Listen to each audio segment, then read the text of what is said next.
नमस्कार बंधुगण, आज भिडियो रे आम आलोचना करबा जे मद पीवा पूर्व मानव शरीर केमिति प्रभावित हुए।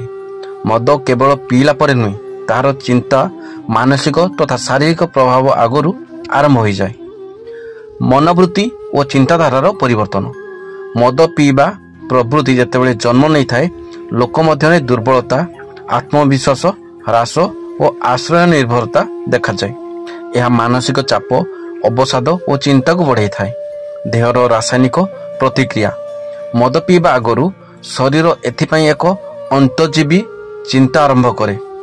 लिभर और पाचन तंत्र ताहा पचन पाई प्रस्तुत नहीं न थाए। यह लिभर उपरे चाप पके थाए, जमिति रक्तचाप और हृदयर गति। मद पीवा उद्देश्य थिबा बेले अंतर रे आतुरता व उत्तेजना बढ़ी जाए, जहाँ रक्तचाप बढ़ाए। यह हृदय गति अस्थिर करि पारे। दीर्घकालीन क्षतिर आरंभ। मद पीवा आरंभ हेबा ठारू अग्रगति निमत्ते ताहा सिरोसिस, किडनी क्षति और धीरे धीरे मध्य मगज तंत्र आमंत्रण आने।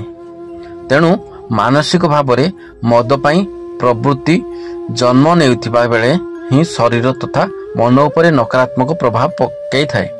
मदपान पूर्व यदि आपण यह जानिथिबे, तेबे निजे एवं आपण परिवार पाई भल निष्पत्ति नहीं पारिबे। तो दर्शक बंधु, एई भिडियोटी आपण मानकु केमिति लागिला निश्चित भावे मतामत जणांतु एवं लाइक, शेयर एवं सब्सक्राइब मध्य कर दियंतु। ठीक अछि, धन्यवाद।